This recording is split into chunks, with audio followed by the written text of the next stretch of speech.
Teachings from Master Ching Yen, Tzu Chi Monthly, Issue 705. After listening to reports from the administrators of Tzu Chi University, the Master gave a teaching, saying that learning has no end. From childhood to old age, people must continue learning.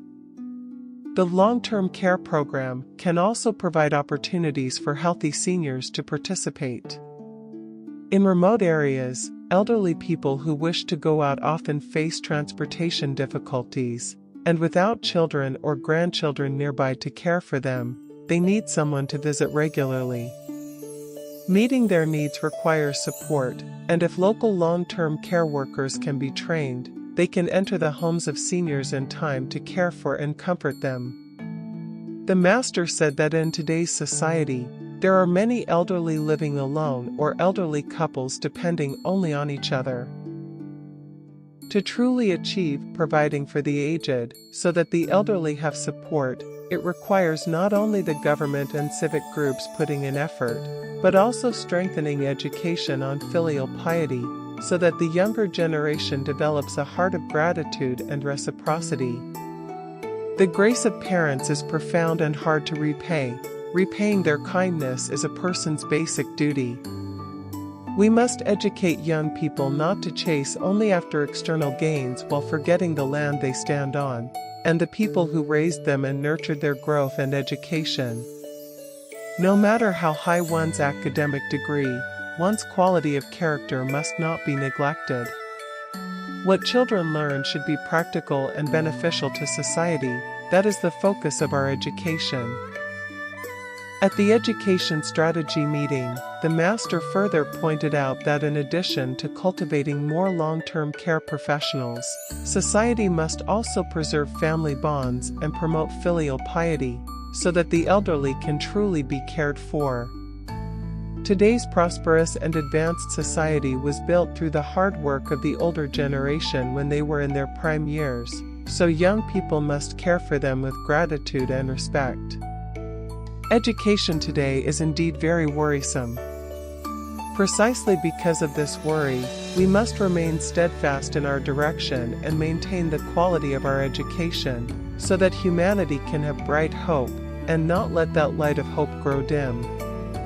Although the declining birth rate affects enrollment, in addition to continuing to dedicate ourselves to children's education, we can also develop lifelong learning programs for seniors, helping them maintain physical and mental health, so that they may keep learning throughout their lives. To live long is to keep learning throughout life. Moreover, the Buddha taught, of all things, none can be taken with you, only karma follows you. Karma is carried within consciousness. We must ensure that wholesome thoughts remain in the mind, so that throughout lifetimes we continue on the path of goodness. Education should enhance people's ability to think, guiding them always toward good thoughts. By planting seeds of goodness in the eighth consciousness, when difficulties arise, people will know how to resolve them with wisdom, free themselves from afflictions, and move toward the light of hope.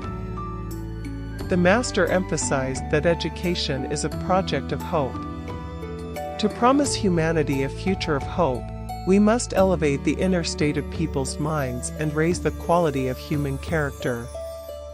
Recognizing that the loss of nursing personnel is a widespread issue in the medical field, the Master said that nursing students must be guided to strengthen their values, to hold firm to aspiration and uphold the path, developing steady resolve and a sense of mission.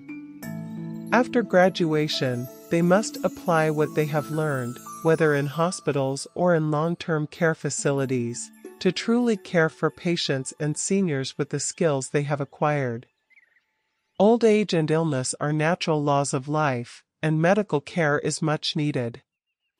What we must teach healthcare professionals is to sincerely safeguard life, safeguard health, and safeguard love. And this does not apply only to healthcare. In other fields as well, education must emphasize the cultivation of moral character, to be kind, to be loving.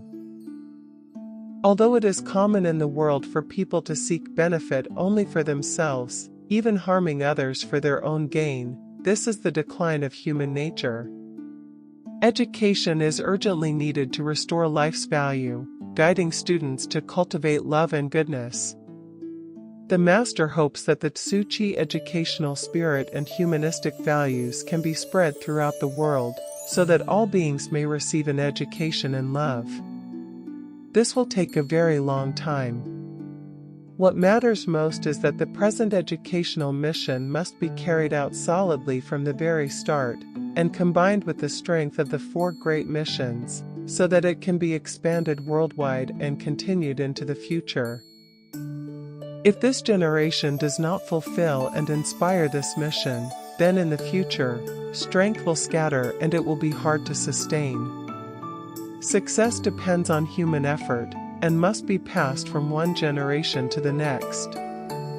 As long as this generation sets the right example, the next generation will have a direction to follow and continue striving forward, keeping hope alive for the future.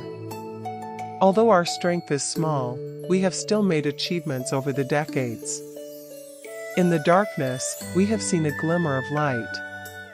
Even if it is only a firefly, if there is a whole group, it becomes a beautiful sight in the night sky. Do not underestimate yourself. Instead, reach out to those with shared aspirations. Borrow others' light, borrow others' blessings, and shine upon one another. In this way, the lone and fragile sparks combine into a great collective force, pooling wisdom and effort together, to bring forth a bright and luminous world. Closing blessing. Journal from Gen Shifu, September 18, 2025. May all worlds be at peace. May wisdom and blessings benefit all beings. May obstacles be dissolved. May all find freedom from suffering and return to peace. Reposted by Venerable De Gen. Fundamental Mind Journal from Gen Shifu.